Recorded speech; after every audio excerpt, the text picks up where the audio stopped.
রুউসুহুন্না কাআসনিমাতিল বুখতি, এবং তাদের মাথার যেই চুলের খোপা এটা হবে উটের চুটের মতো। উট কি কেউ দেখেছেন? দেখেছেন? উটের পিঠে একটা চুট থাকে, কেউ দেখেছেন? এটা খেয়াল করেছেন?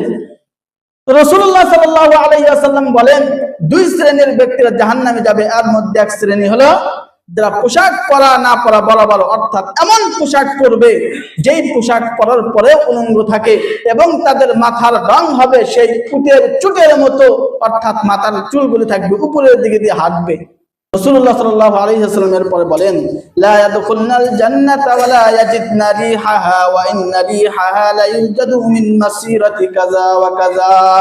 এই ব্যক্তি জান্নাতে কোনোদিন প্রবেশ করবে না, এই দুই শ্রেণীর ব্যক্তিরা।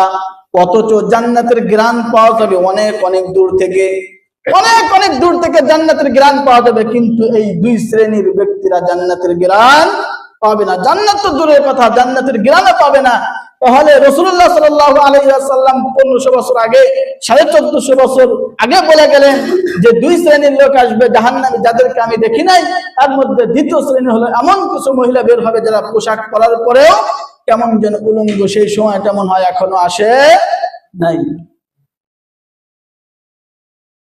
এই কারণে এই বিভিন্ন সংস্কৃতি, বিজাতিদের সংস্কৃতিকে উদ্দেশ্য করে আমরা বিভিন্ন এমন এমন পোশাক পরিধান করি যেটা ইসলামী সংস্কৃতিকে এটা মানায় না, ইসলামী সংস্কৃতি এটা গ্রহণ করে না, বিজাতিদের সংস্কৃতি আমরা গ্রহণ করি।